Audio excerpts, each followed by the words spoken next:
Welcome to the Cheating Secrets channel. We hope you enjoy today's story. The rain poured down on the cathedral as the dark gray clouds unloaded their burden. Tom sat in the car, waiting. Beside him sat his wife and 2 children, quietly. He checked his watch for the 10th time in the last 5 minutes.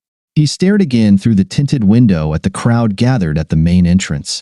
People were shaking and folding their umbrellas before entering the building. His father's funeral was not due to start for another 10 minutes, so there was still plenty of time. Maybe the TV cameras would be gone by then, he hoped. It was hard to understand why they were even there. Byron Cameron had been a very successful businessman, but his death from cancer at 71 was hardly newsworthy. Although he had donated a lot of money to charity and other good causes, he always did so on the condition that he remained anonymous. Perhaps it deserved 20 seconds on the local channel, but why was a major network there? A small voice in Tom's head suggested the reason why this was happening. He tried hard to ignore it, convinced that she wouldn't cause a scene today. Tom? It's only 5 minutes until it starts. I think we should go, Heather said, gently touching his arm. He turned and looked at his wife, who gave him a wary smile. Yes, we should get this over with. The rain has slowed down anyway. Tom opened the door and stepped out of the car. Adjusting his heavy coat, he opened the umbrella and held it while Heather, James, and Marita got out of the car. They headed towards the 2 large doors, and the crowd of latecomers and sticky beaks parted before them like the Red Sea. Tom recognized a few faces and nodded slightly in acknowledgement of their indistinct words of condolence. The funeral director greeted them and led them to the front pew. Tom's sister, Kate, was already seated with her husband and daughter. She stood up, and they hugged before sitting down next to each other. Heather sat with the children on the other side. Tom looked up at the wooden coffin, draped with a flag and adorned with wreaths of flowers. Tears welled up in his eyes at the realization of the finality of it all. A week ago, he had sat by his father's bedside, holding his cold, withered hand as he passed away, but today was the last goodbye. Heather took his hand and squeezed it, offering her support. She was the angel who had caught him several years ago when his life was in freefall. She was once again his pillar, supporting him as the waves of life crashed over him. The priest came out and, after a brief glance around, nodded to the funeral director, indicating that everything was ready. At that moment, a murmur spread among the congregants, and some quiet voices expressed surprise. Heads turned as a commotion arose near the entrance. A piercing female voice cut through the others, confirming Tom's worst fears. But they are his grandchildren. They should be at the front. Turning around, Tom saw a stylishly dressed woman, Melanie, his first wife, arguing with the funeral director as he tried to seat her. Behind her stood 2 young men in elegant suits, smirking as they watched the funeral director try to calmly defuse the situation. Heather leaned over and whispered in Tom's ear, "I'll go to the back, and she can sit here." "No." Tom hissed furiously. "I don't want to give her the satisfaction." Tom stood up and walked down the aisle, many heads turning to watch him approach the disturbance. Melanie was looking the other way, but the 2 young men on either side of her noticed Tom approaching, and their smirks vanished. Grabbing Melanie firmly by the elbow, Tom whispered in her ear, "Not today, Melanie, for God's sake. Just sit down and shut up. You are not the star today, damn it." He expected an angry retort, but instead, she turned and smiled her butter wouldn't melt in her mouth smile. "Tom, dear," she said, smiling, though her voice dripped with venom. "Sorry we're late, but someone forgot to tell us what time the service was. In fact, I didn't even know he had died until yesterday." Tom felt the eyes of everyone present drilling into his back as he struggled to maintain his composure. "Could you please take a seat, Melanie? The service is about to start." "Well, since you asked so nicely." She moved to follow the funeral director's instructions, but paused for dramatic effect and then delivered a low blow. "Aren't you going to say hello to your sons?" Few people nearby gasped. Tom turned and walked away, his face and neck reddening with anger and embarrassment. When he sat back down in the front pew, Heather squeezed his hand again. The music started, and everyone stood as 2 altar servers, The bishop and 2 other priests approached the altar. After the initial formalities, Kate stood up to deliver the first part of the eulogy. She spoke about their father's early life. Although Tom's father had been a tyrant, he had a privileged upbringing. Tom's grandfather made his fortune in maritime shipping, smuggling alcohol into the U.S. during Prohibition. Unlike some of his contemporaries, the old man transitioned smoothly to more legitimate business after the ban ended, enabling Tom's father to attend the best schools and university. He worked with his father for several years before striking out on his own. Much to his father's dismay, he went into stock trading. Tom's grandfather had been involved in shipbuilding during the war and viewed stockbrokers and bankers as economic parasites. Tom's father always said he preferred spending his time making money, leaving construction to others. As Kate spoke, Tom reflected on how his father's relationship with his grandfather mirrored his own relationship with his father. After graduating from university, Tom joined the family business, but soon became disillusioned with the soulless pursuit of wealth. Unlike his grandfather, Tom didn't build ships or buildings. He wanted to cultivate something. In his childhood, he would spend hours in the garden at the family's country estate. The end of Tom's first marriage became a catalyst for change.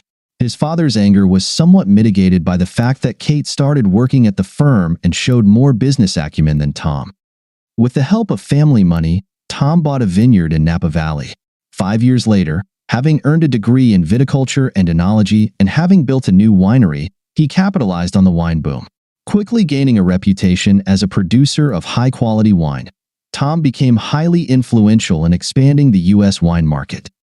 The reconciliation between Tom and his father happened 6 years ago. One summer day, Byron unexpectedly showed up in Napa. They both felt awkward, but they sat down together. Byron told Tom that he had been diagnosed with cancer. Tom thought that was the reason for the visit, but Byron had a request. "Tom, now that my life is nearing its end, I've been thinking about my legacy. Can't you just buy one?" Tom snapped and immediately regretted it when he saw the hurt on his father's face. "All right, I deserve that," Byron said, reaching into his coat pocket and pulling out a folded sheet of paper. "I read about this last year, and it's something that interests me. It's something we could do together." Tom was stunned. He took the paper from his father and glanced over it. "You want us to make whiskey together?" "Yes. I'm retiring, and Kate will take over managing the firm. I'll provide the funding, but you'll get 50% of the project." Byron's eyes lit up with excitement. "Wait, Dad, I make wine.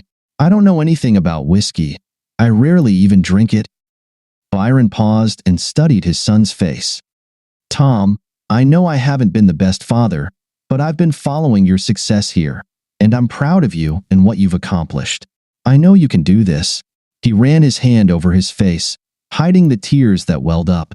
"This won't make up for lost years, but I'd like to be a bigger part of your family's life for the time I have left." Tom recalled the conflicting emotions and confusion he felt at that moment. He sat in the chair holding the paper while his father drove away. Heather emerged from the cellar door, standing behind him with her hands on his shoulders, watching the car disappear into the distance. Ironically, it was Heather's hand on his leg that brought Tom out of his reverie. "It's your turn." He looked up to see Kate coming down from the podium, her speech finished. Standing up, he hugged Kate as he passed her, and then approached to deliver his part of the eulogy. Kate had recounted their father's life. Tom was to speak about the personal journey he and his father had undertaken over the past 6 years.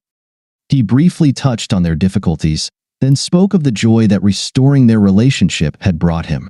At the end of his tribute, he shared his father's pride when, just 6 months earlier, they had stood on the podium at the World Whiskies Awards in London, receiving a double gold medal for their 4-year-old single malt whiskey.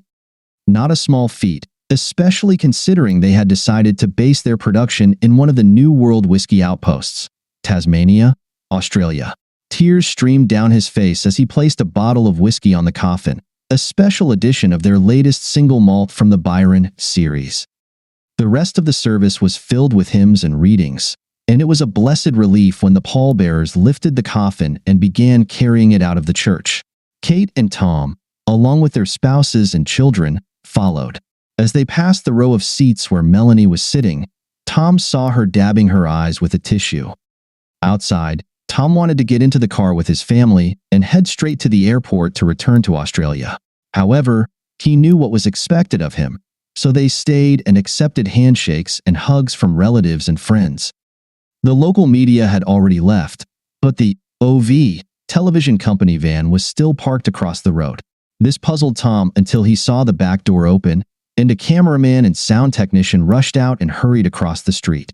They pushed past the crowd gathered around the family and aimed the camera at the doors. At that moment, the screen showed a grieving Melanie being supported by her sons. Tom watched the spectacle with disgust, his displeasure evident on his face until Heather grabbed his hand and drew his attention to the camera now pointed at him.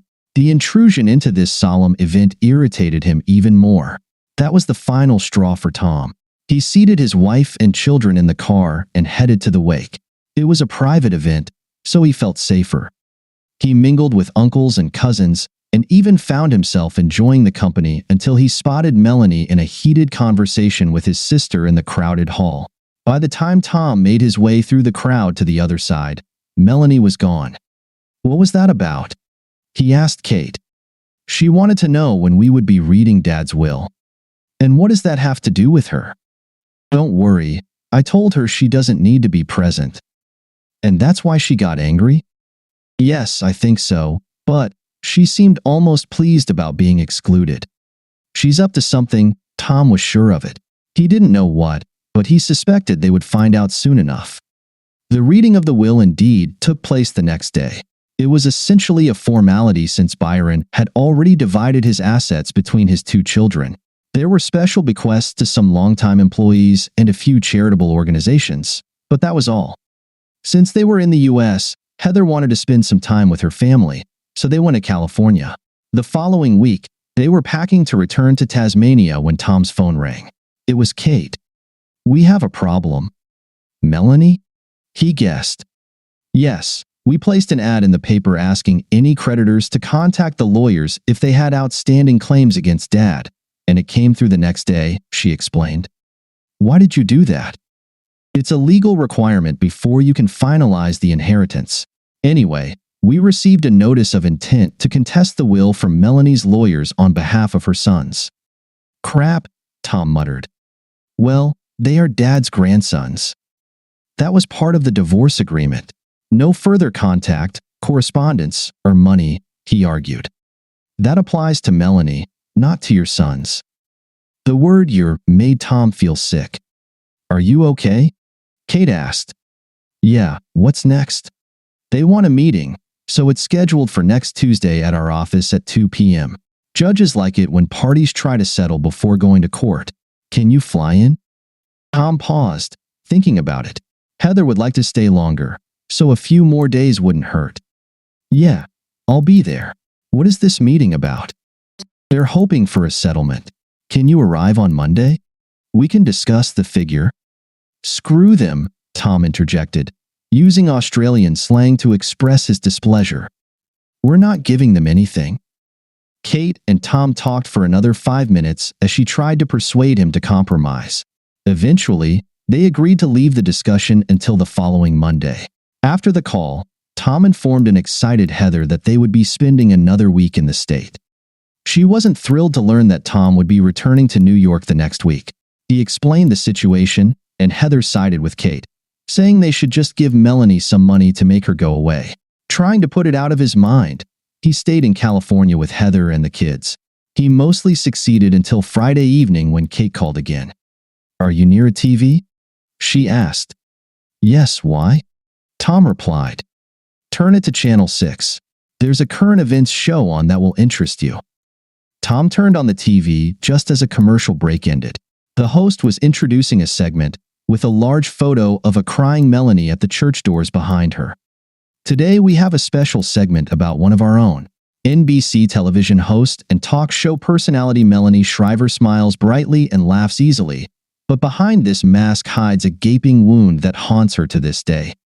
It continued for another 20 minutes, and in terms of sensationalism, it was Texas Chainsaw Massacre. It was a typical tabloid story of an evil husband portraying Tom as a lecherous villain who had abandoned his wife and 2 sons. Melanie was portrayed as a virtuous and dutiful wife, forced to continue her career to support her 2 sons.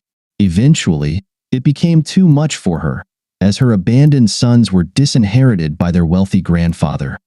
Tom couldn't help but admire how well it was orchestrated. It started sweetly, with bright photos of the glamorous couple.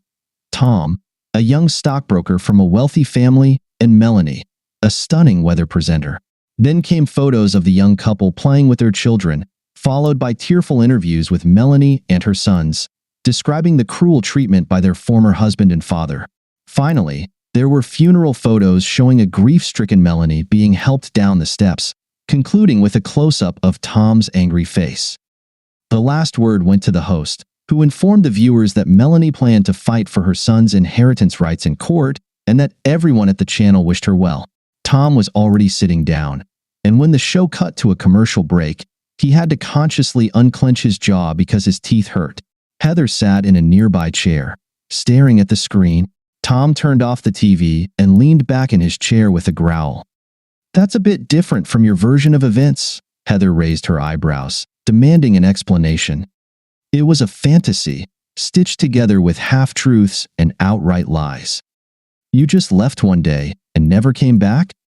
"Yes, but I made sure they were provided for," Tom stammered.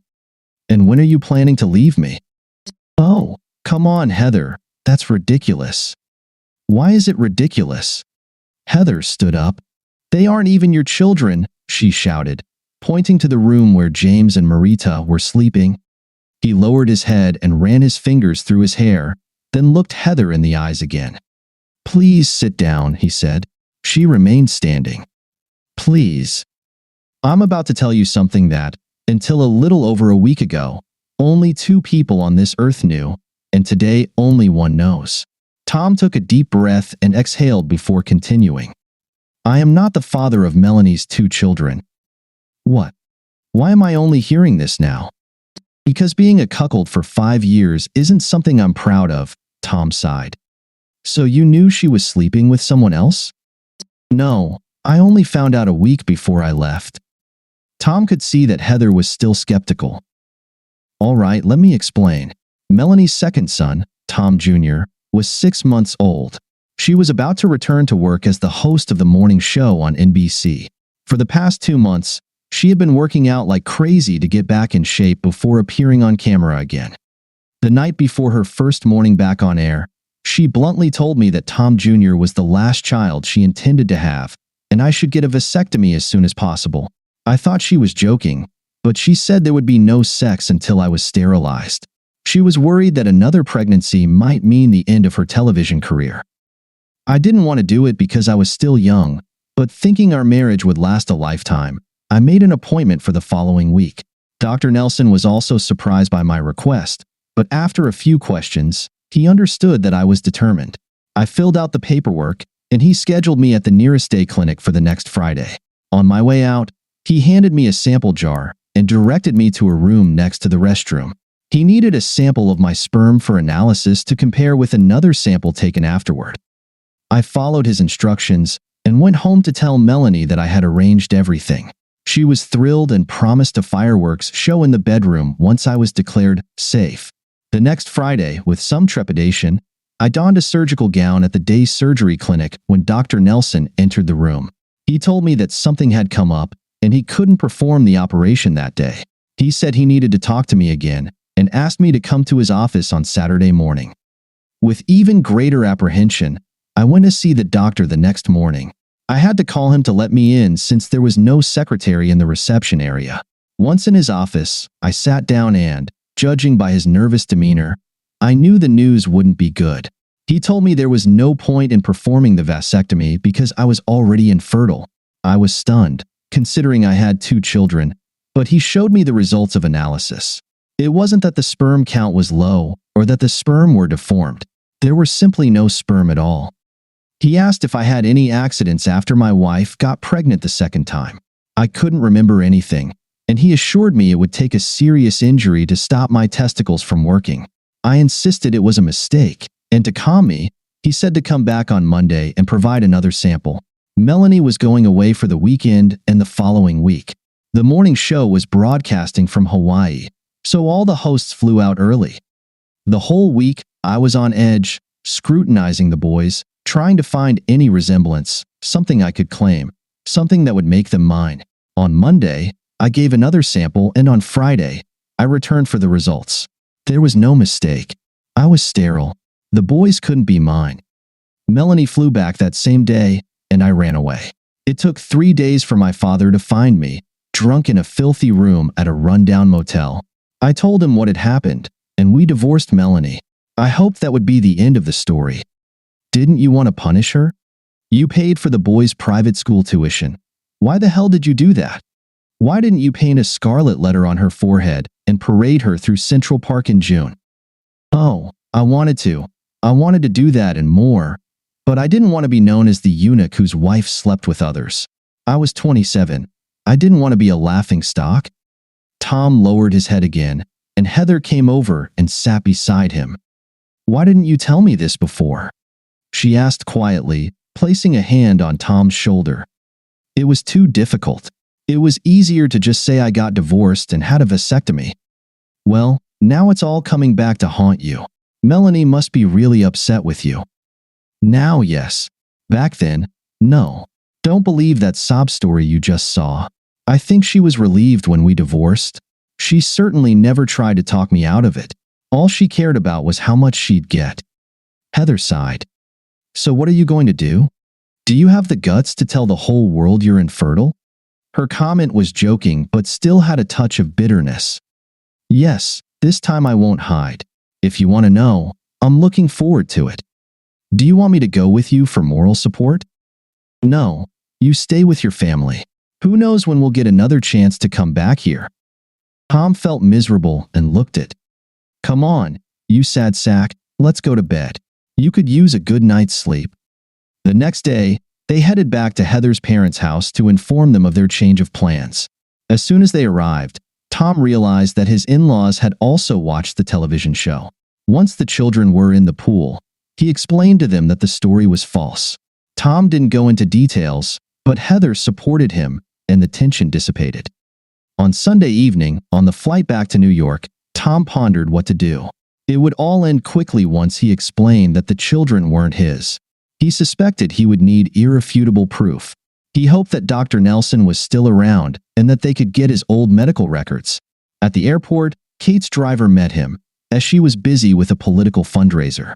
Stretching out in the back seat of the limousine on the way to Kate's apartment in Central Park, Tom thought that perhaps he should have stayed in the family business. Then they hit traffic, and he realized he had made the right choice. Kate was better suited to handling it, and the dividends he received each quarter allowed him to live comfortably.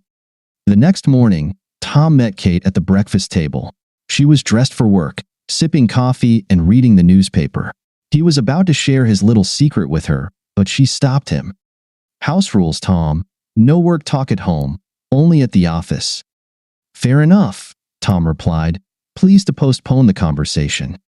Kate told him she had a couple more meetings before his arrival and that the lawyer wouldn't be there until 11, so she would send a car for him at 10:15. She kissed him on the cheek and left, sending her husband off to work. After breakfast, Tom went online to find information about Dr. Nelson. He had advanced in his career and was now an associate professor, splitting his time between teaching and working at a university hospital. In a short email, Tom inquired about how he could obtain his old medical records. When Tom arrived at Kate's office, the lawyer was already there, talking with her. The secretary led him in, introduced the lawyer, Jeremy, and seated him at the table. It turned out that Jeremy and Kate had already developed a strategy, and they began to persuade Tom. Tom, Kate has briefed me, and we've come up with a strategy that we believe will limit the damage, Jeremy began. He continued, expressing that he didn't want the case to go to court and that everything needed to be kept in-house. Kate periodically interjected to support some important points. Tom simply sat and let Kate and Jeremy talk until they finally asked him what he thought. I think we shouldn't give them a cent, he replied firmly. Jeremy rolled his eyes and looked at Kate. Weren't you listening? Kate was clearly irritated. Yes, and you made very compelling arguments, But I know something you don't, which is why I say they won't get a cent. All right, Mr. Big Shot, Kate said, sounding annoyed. And what is your great wisdom? I'm not the biological father of the boys. What? Kate's voice rose an octave. I found out I was infertile when I arranged for the vasectomy. So that's why you left her. Kate realized. He nodded, while Jeremy still looked confused. Kate filled him in. He just walked out one day and never came back. Give him a copy of the Sunday Current Affairs report. They beat that topic to death, Tom said sarcastically. Do you have any evidence from that time? Jeremy asked, always the lawyer. I've tried to contact the urologist who handled my vasectomy. Hopefully, I can get a copy of my medical records. Well, this seems like an open and shut case. Apparently, Jeremy checked his notes. Melanie doesn't know about your condition? No, I never discussed it with her. Well, I think I've heard enough. Unfortunately, my firm won't make much money from this, but you'll undoubtedly be satisfied. Jeremy stood, shook Tom's hand, then Kate's, and left. As soon as he was gone, Kate turned to Tom. Did Dad know? Yes, he helped me with the divorce. That explains a lot. I could never understand why he didn't try harder to connect with Melanie and the boys. I thought they were his only grandchildren. I mean, his biological grandchildren, because… Kate didn't finish her sentence, though it was entirely true. It was one of the reasons he didn't want people to know. He didn't want to be constantly treated like a child, with friends and acquaintances walking on eggshells around him. It's okay, Kate. I understand what you mean. Will we see each other tonight? Yes, Brian and I will be home for dinner. Tom left and wandered around the city, then took a limousine back to Kate's apartment. Later that evening, as they were sitting and having drinks before dinner, Kate turned on the TV. Flipping through the channels, she paused on a panel show. 5 women were seated at a table, discussing current events and how terrible men were. They introduced their special guest of the day, Melanie. She came out, smiling and waving at the applauding audience. Do you mind if we listen? It'll be amusing, knowing what we know now, Kate asked mischievously. Tom smiled and nodded. Truthfully, he was curious too. It was a rerun of the previous show, but with a live studio audience. When Melanie recounted how she kept working for the sake of her children, the audience gave her a standing ovation. Tom was about to ask Kate to turn off the TV when one of the panelists asked an interesting question. Is it true that you have a book coming out next month? That's supposed to be a secret, girls. Melanie said, laughing. It was clearly scripted. So that was another reason for all of this. Promotion for her book? It explained the timing of most of the events. His father's death was probably just a fortunate coincidence for her. Tom was sure she would have found some other legal maneuver to attract the press if his father hadn't died. Her segment ended when they asked about the book's release date. Coincidentally, it was the day after their court hearing, which was in 2 weeks. Oh God, she's going to be devastated when you tell her tomorrow. Goodbye. Book sales. Kate let out a malicious laugh. Tom didn't laugh, but his thoughts were just as vindictive. Give them enough rope, and they'll hang themselves. That night in bed, he was still thinking about it, wondering how far Melanie's promotional campaign would go before the book's release. She might have to retract her statements, but it wouldn't be fatal. Maybe if she dug herself a deeper hole, it would hurt her as much as it hurt him. On the way to the meeting the next day, he was still considering the possible outcomes. When he arrived, Jeremy was already in Kate's office. Tom didn't mind, as he had a question for him before Melanie arrived. Jeremy, do we have to tell Melanie that I'm not the father of her children? To say Jeremy was puzzled by this question would be an understatement, so Tom continued explaining. I mean, isn't there some sort of disclosure procedure where you have to share information with the opposition? Yes, there is a disclosure period, but it comes after the initial hearing or the filing of charges and before the actual trial. So, we're not in the disclosure stage yet? No, not yet, but why not end this now? If your urologist confirms your story, everything will be settled. Kate handed Jeremy a folder. This came this morning from Dr. Nelson's office. He flipped through it and then handed it back to her. "This is your ticket to never having to hear from this woman again." Kate interjected again. "I think my brother wants revenge." "Revenge or justice?" Tom replied with a vindictive smile. "I don't understand," Jeremy said. "Today, you can have both." "I want more." Melanie's book comes out right after the court hearing. She's been on TV twice in the last 5 days promoting it. I think she'll do it many more times in the next 2 weeks. "Isn't that what you wanted to avoid?" Jeremy was exasperated. "Usually yes, at any cost, but this time I want it. I want everyone in this country to hear her sob story. I want everyone to check the newspapers to find out when the first court hearing is. Hell, I want all the TV channels to set up their cameras in the courtroom so that when she's shown to be the cheating she is, everyone will see her eat her own crappy words." By the time Tom finished his tirade, he was standing, his face flushed. Jeremy and Kate sat, stunned by Tom's outburst. He looked at their astonished faces and sat down, awkwardly trying to brush off invisible lint from his pant leg. Jeremy was the first to break the silence. "Obviously, you feel very strongly about this," he said with a laugh to lighten the tension. "How would you like us to proceed?" "What exactly is the purpose of this meeting?" Tom asked Jeremy. "To start the negotiation process. They will make an outrageous demand, we will reject it, and make a counteroffer. This gives both sides a starting point. However, we have this," Jeremy said, holding up the folder again. "We can end this today." "They won't believe it," Tom objected. "Of course not. They will want more proof than just this file, but it will put pressure on them.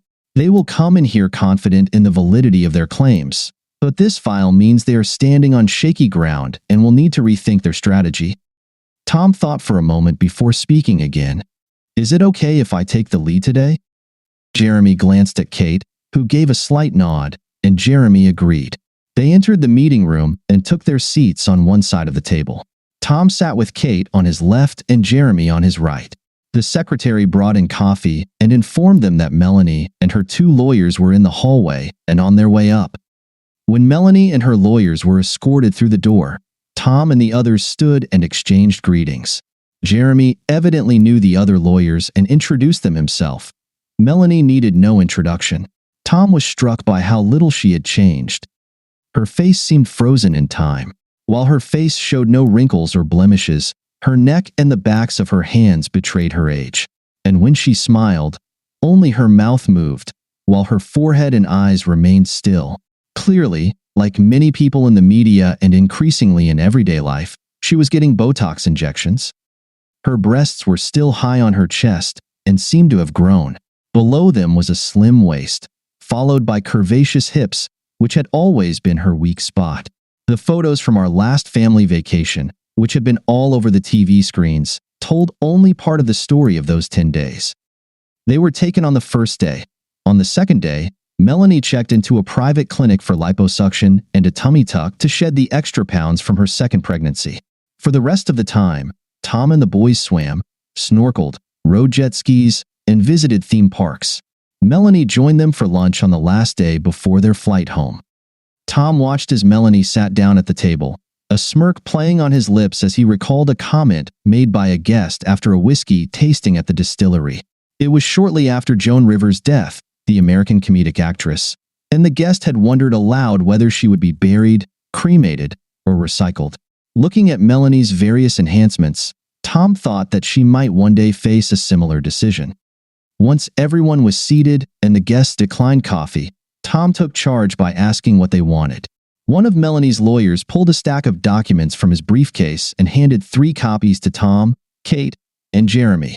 Tom flipped through them while another of Melanie's lawyers explained why their proposal was fair and reasonable. Fairness and reasonableness were not the thoughts that came to Tom's mind as he read the document in front of him. It demanded 30% of his father's estate, including the brokerage firm and all real estate. In a blatant overreach, the document even included Tom's vineyard and winery, although they were solely in his name. When Melanie's lawyer finished speaking, he asked if they needed more time to review and consult. Tom paused before responding, the silence adding to the tension.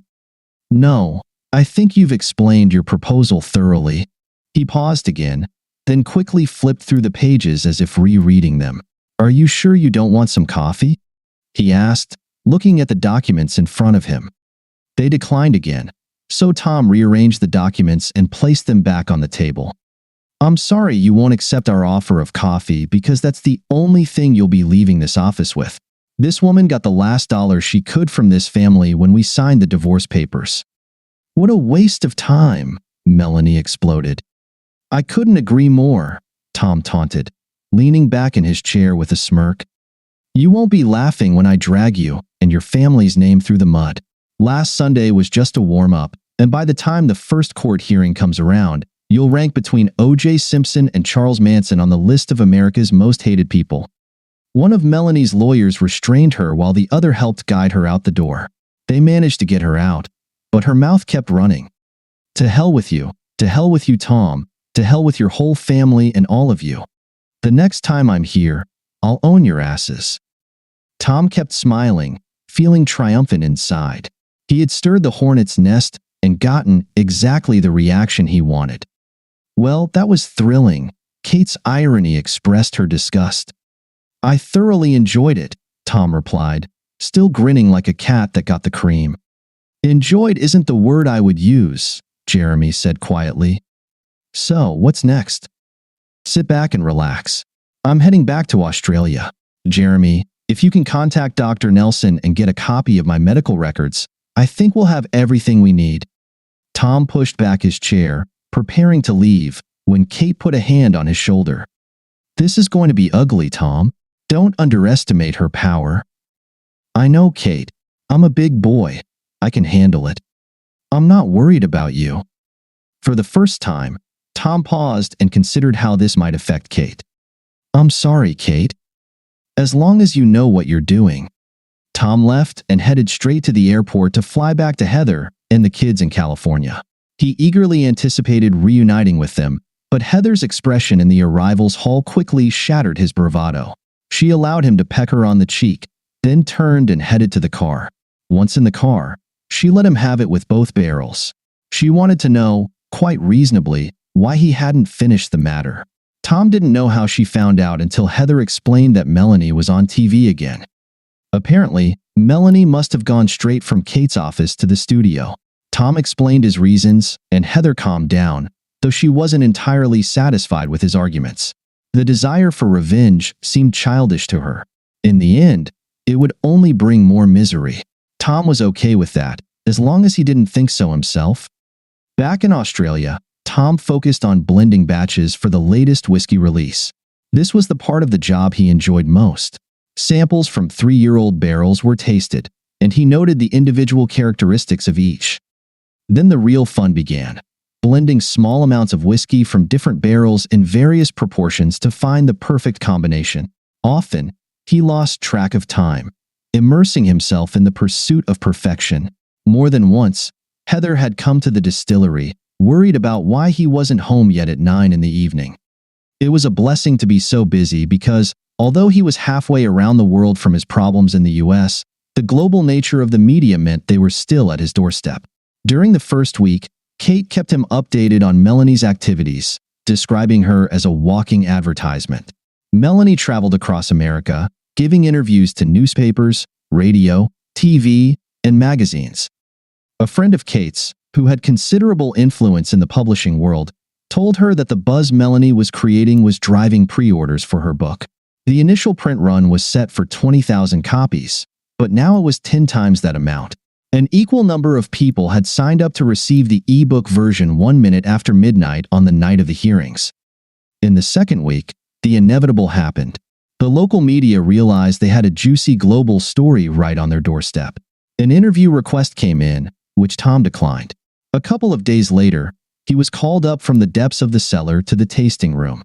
His employee informed him that a film crew had arrived to do a report on the distillery. However, when the questions turned personal, he had them removed from the premises. As a result, the following evening, footage aired on television in both countries showing him ordering 2 burly cellar workers to escort the film crew out and refusing to answer questions. This sparked local interest in the reclusive American. Tom had always been considered eccentric, and when he bought the farms and started building the distillery, many thought he was crazy. After the farms became operational, creating jobs and attracting tourists, people began to tolerate him. Now, with a scandal brewing, he noticed the significant glances. Heather noticed them too and was not impressed. After their move, it had taken time for her children to adjust to the small local school, and now the media circus was drawing unwanted attention to them. To calm her, they returned to California a few days before the court hearing.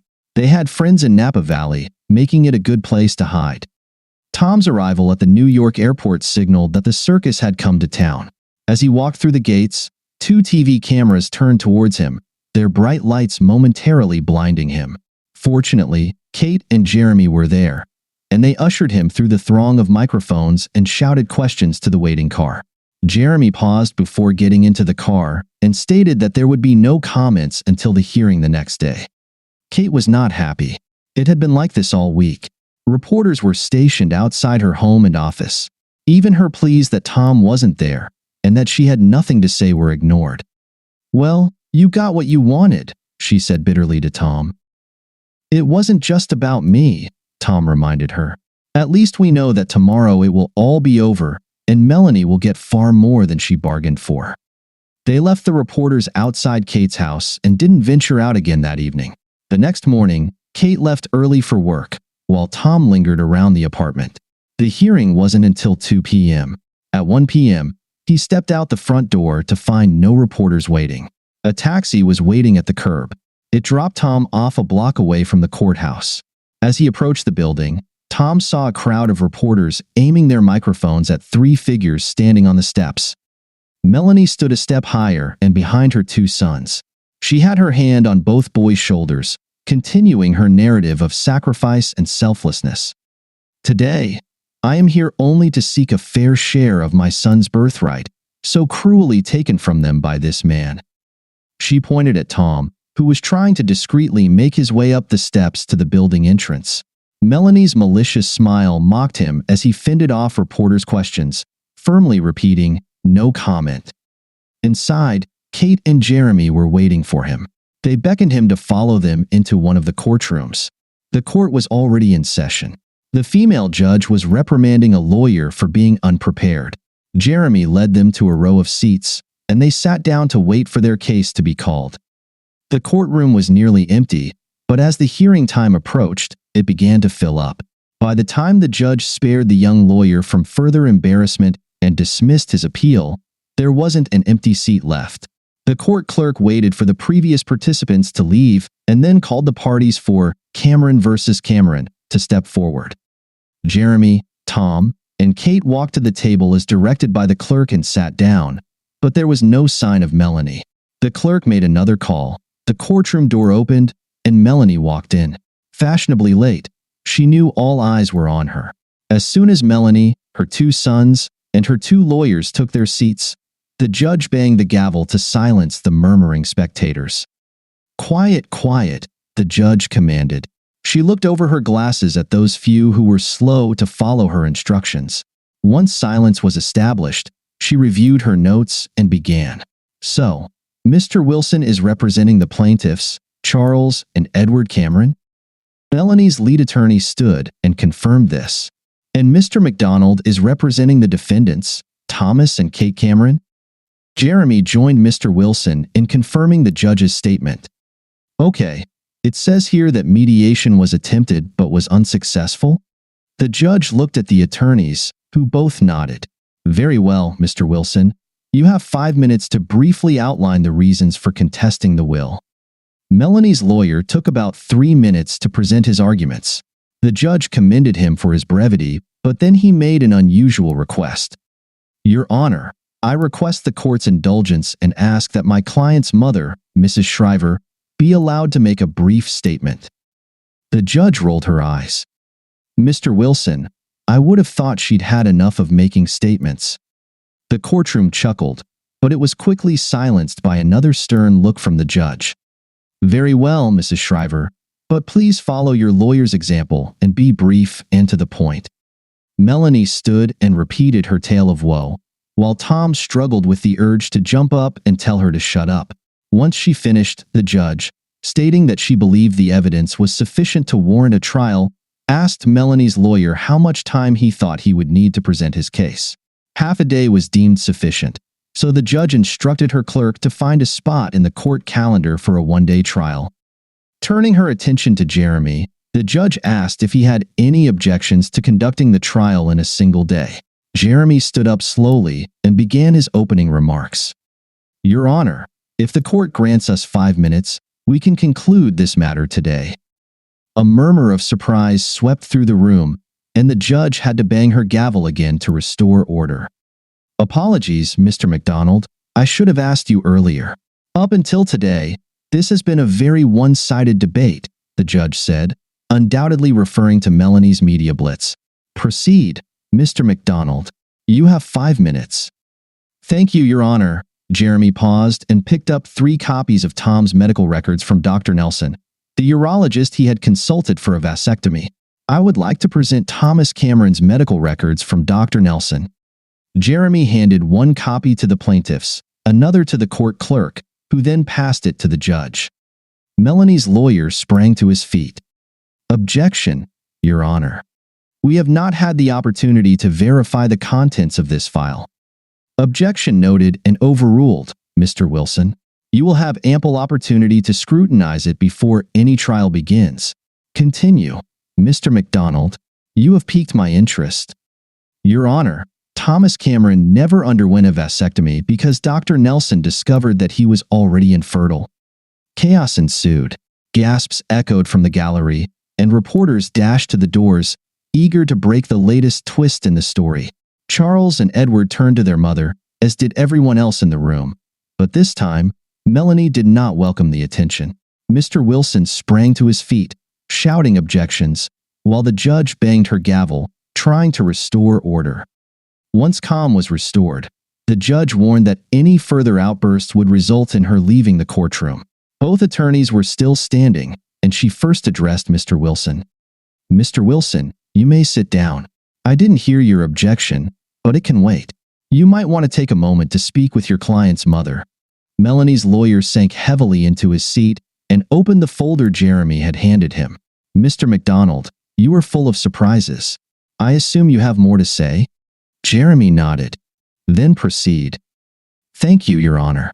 As I mentioned, Dr. Nelson determined that my client, Thomas Cameron, is infertile. Further examination revealed that he was born with bilateral vas deferens agenesis, meaning he has no sperm in his semen." A murmur rippled through the room, but when the judge raised her gavel, silence fell, and Jeremy continued. "Mr. Cameron was understandably shocked and hurt when he received this news and its implications, but instead of drawing attention to it, he quietly divorced his wife and told no one the reason, except his father. Thus, when Byron Cameron wrote his will, he knew that Charles and Edward were his grandsons only in name, and he was well within his rights not to include them." Murmurs from the gallery once again forced the judge to halt Jeremy, and she issued a final warning to several individuals before turning back to Jeremy. "So, Mr. McDonald, what do you propose I do today? My clients do not wish to deny anyone with legitimate rights to their father's estate. Therefore, we ask the court to compel the plaintiffs to undergo DNA testing to establish if, by some miracle, Thomas is their father. If he is, they may proceed with their claim. If it is determined that Thomas is not their father, the case should be dismissed." Jeremy sat down, and Melanie grabbed her lawyer by the sleeve, urging him to stand and say something, but he merely shrugged and remained seated. The judge flipped through the medical records, then cleared her throat and delivered her decision. "Mr. McDonald, you present a compelling argument. I don't know why this wasn't done sooner. Perhaps Mr. Cameron isn't as noble as you claim." She glanced at Tom, who met her gaze steadily before she turned to a stunned Melanie. "In this case, he has company. The court orders that Charles and Edward Cameron must submit DNA samples within 28 days to determine if Thomas Cameron is their father. If the results are positive, the court will mandate further mediation to reach an agreement regarding Byron Cameron's estate. If the results are negative, the case will be dismissed, and costs will be awarded to the defendant." The judge banged her gavel, and the court rose. Tom stood up, hugged his sister, and shook Jeremy's hand.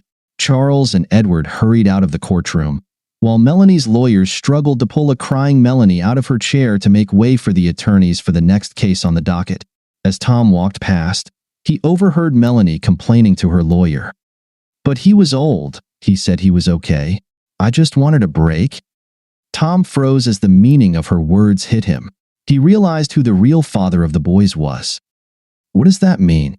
Kate asked, passing by him. "I'll tell you outside." As they approached the courtroom doors, 2 ushers opened them, and it seemed like 1,000 lights flashed on. Reporters shouted questions, but Tom and Kate just kept their heads down, pushing through the crowd. When they reached the courthouse steps, Tom worried that someone might get hurt trying to descend, so he stopped. Raising his hands, he called for silence, and when the noise subsided, he said he would make a statement. "The last 3 weeks have been very difficult for my family. Having aspects of my personal life aired publicly and discussed has been humiliating, and the resulting media frenzy has negatively impacted all of our lives. Today, this issue has been resolved, and I now want to return to private life. I ask that you respect my right, my family's right, and my sister's family's right to privacy and leave us alone. Thank you." He started down the steps, and the reporters continued bombarding him with questions. Tom ignored them until one question hit a nerve. "Mr. Cameron, are you planning to countersue your ex-wife for defamation?" He stopped, turned, and the microphones were thrust back in his face. "As I said, this is over, and I take no pleasure in what happened today." All right, that was a lie, but Tom felt he was speaking sincerely. He looked over the crowd of reporters at a solitary figure, abandoned by her lawyers and sons, trying to slip away unnoticed. He didn't need to point her out as Melanie had done earlier.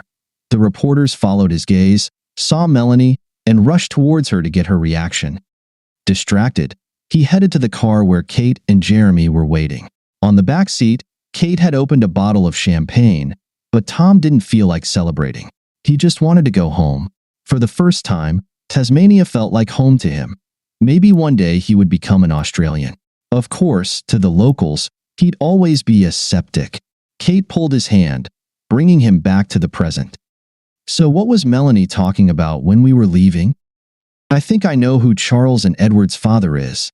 Melanie got her first TV job doing weather on the local news when she was hired by old Harlan. He owned and ran that NBC affiliate station. Apparently, her big break came with certain conditions." "Trayvon Harlan?" Kate asked incredulously. "He was ancient, must have been 70 or older." That's probably why she thought she was safe. But why didn't she have more children? Once she got the network job, she didn't need him anymore. "Maybe she can sue him for money," Jeremy suggested. "Maybe she's had enough of courts and lawyers. Besides, I don't care anymore." They dropped Jeremy off at his office and went straight to Kate's apartment. A few more glasses of wine and an early takeout dinner that Kate's husband brought home, and Tom was ready for bed. Before heading to the shower, Kate turned on the TV, and it was showing the same current affairs show where Melanie had first launched her blitz. It was strange to see his face and hear his voice coming from the screen. The broadcast showed a significant portion of Tom's statement in court, followed by footage of Melanie running away, hiding her face. The reporter captured the scene in the courtroom, and it concluded with a comment attributed to an insider from the publishing house selling Melanie's book. There were rumors that they were destroying all printed copies and seeking legal advice on whether they could reclaim the large advance they had paid Melanie. Tom went to bed with a smile on his face. Thank you for being with us and listening until the end. If you found it interesting, please subscribe, give us a like, and leave your comments. And we'll see you on the Cheating Secrets channel.